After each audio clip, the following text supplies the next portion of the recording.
अक्सर फैमिलीज़ में देखा जाता है कि जब कोई घर का सदस्य बीमार होता है, चाहे माँ हो, पिता हो, भाई हो, बहन हो, पति हो, पत्नी हो, हमारे पास उनके लिए वक्त नहीं होता। उस समय पर जब उन्हें हमारी सबसे ज़्यादा ज़रूरत होती है, हमारे पास वक्त नहीं होता।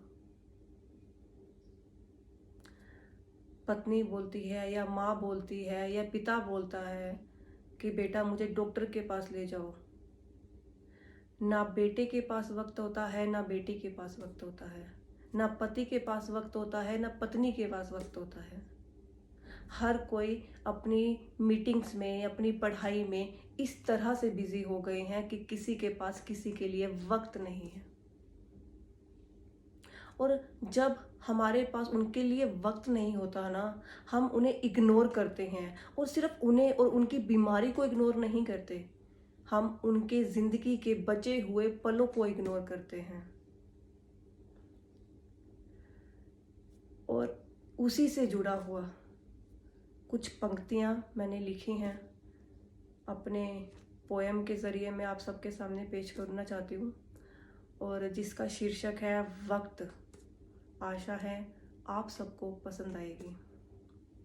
तो लिखा कुछ इस तरह से है कि वक्त बेवक्त बीमार पड़ी रहती हो, वक्त बेवक्त बीमार पड़ी रहती हो, मुझे डॉक्टर के पास ले जाओ, बस यही कहती रहती हो। मुझे पता है तुम बीमार हो, मुझे पता है तुम बीमार हो, तुमसे उठा नहीं जा रहा, तुमसे चला नहीं जा रहा। मुझे पता है तुम बीमार हो, तुमसे उठा नहीं जा रहा, तुमसे चला नहीं जा रहा। मुझे भी फिक्र है तुम्हारी, मुझे भी फिक्र है तुम्हारी, पर तुम्हारा बार बार बीमार पड़ना मुझसे अब नहीं सहा जा रहा। माँ, मैंने बोला था ना शाम को ले जाऊंगा डॉक्टर के पास। माँ, मैंने बोला था ना शाम को ले जाऊंगा डॉक्टर के पास, फिर क्यों बार बार कॉल करके मुझे परेशान कर रही हो। माँ, मैंने बोला था ना शाम को ले जाऊंगा डॉक्टर के पास, फिर क्यों बार बार कॉल करके मुझे परेशान कर रही हो। तुमसे भी ज़्यादा ज़रूरी मीटिंग में बैठा हूँ मैं, तुमसे भी ज़्यादा ज़रूरी मीटिंग में बैठा हूँ मैं, तुम्हें पता है फिर क्यों अनजान बन रही हो। मैं काम से बाहर जा रहा हूँ, मैं काम से बाहर जा रहा हूँ, बच्चों को तुम ही ले जाओ ना डॉक्टर के पास।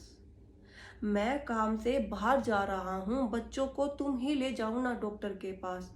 समझो मेरा जाना ज़रूरी नहीं है, समझो मेरा जाना ज़रूरी नहीं है, मेरे जाने से वो ठीक हो जाएंगे, ऐसा तो कुछ नहीं है मुझ में खास। तो क्या हुआ अगर आज मैं नहीं आ पाया, कल चलेंगे ना। तो क्या हुआ अगर आज मैं नहीं आ पाया, कल चलेंगे ना। एक दिन में तुम मर नहीं जाओगी। तो क्या हुआ अगर आज मैं नहीं आ पाया, कल चलेंगे ना। एक दिन में तुम मर नहीं जाओगी। अच्छा, एक काम करो, अपने लिए और मेरे लिए खाना बना लो प्लीज़। अच्छा, एक काम करो, अपने लिए और मेरे लिए खाना बना लो प्लीज़।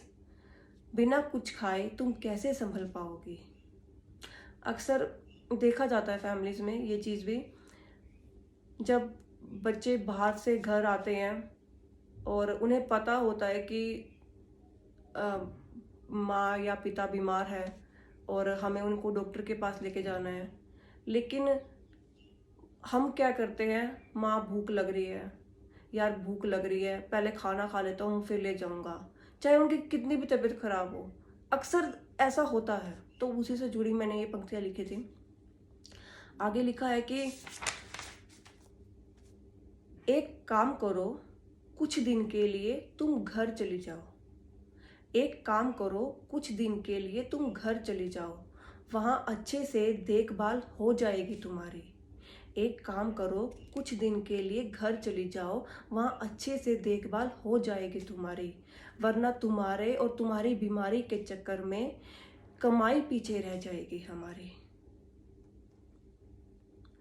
सुना था मैंने कुछ देर पहले आपने कहा था, सुना था मैंने कुछ देर पहले आपने कहा था, गुड़िया ज़रा पास की केमिस्ट से मेरी दवाई ले आना। सुना था मैंने कुछ देर पहले आपने कहा था, गुड़िया ज़रा पास की केमिस्ट से मेरी दवाई ले आना। मैं पढ़ाई कर रही हूँ, मेरे एग्ज़ाम्स चल रहे हैं। मैं पढ़ाई कर रही हूँ, मेरे एग्ज़ाम्स चल रहे हैं। माँ प्लीज़ आप भाई के साथ चले जाना। तुम्हें समझ क्यों नहीं आ रहा, वक्त नहीं है मेरे पास तुम्हारे लिए। तुम्हें समझ क्यों नहीं आ रहा, वक्त नहीं है मेरे पास तुम्हारे लिए। काम में बहुत बिजी हूँ मैं अपने, नहीं आ सकता अभी तुम्हारे लिए। वक्त पर आऊँगा तुम्हारे लिए वक्त निकाल कर, वक्त पर आऊँगा तुम्हारे लिए वक्त निकाल कर। रखा है मैंने सीने में अपने इस गलत फहमी को संभाल कर, इस गलत फहमी को संभाल कर।